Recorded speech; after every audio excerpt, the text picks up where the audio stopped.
So the conclusion here is this illustrates that choosing to develop a higher risk investment portfolio is a better investment decision than is choosing to maintain a mixed portfolio with lower risk.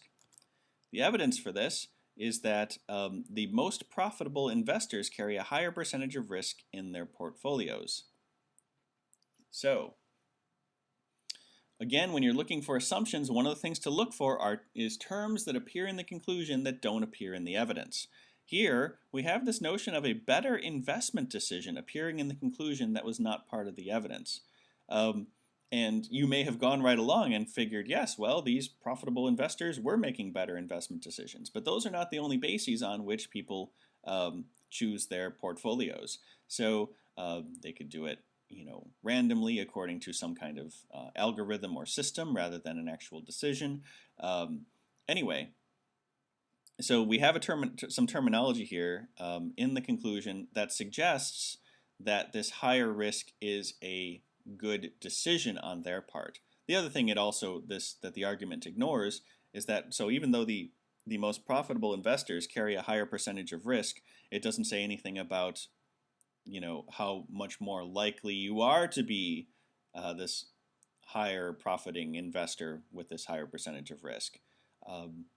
High risk, high rewards, and all that. So let's look for something that is a conclusion that can be, which one of these is an assumption in this argument?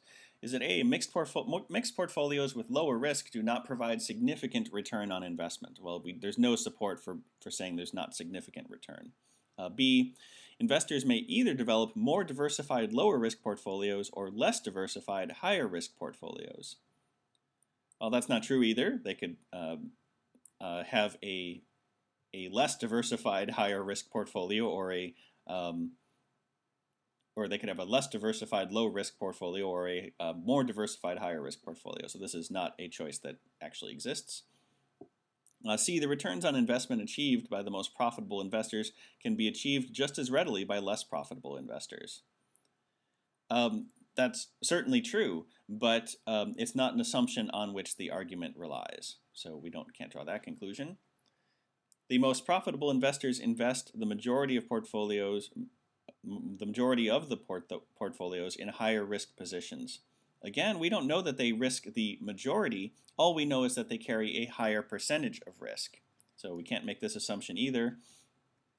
Choice E must be the one by process of elimination, but let's look. The most profitable investors make better investment decisions than do those who receive a more modest return on investment.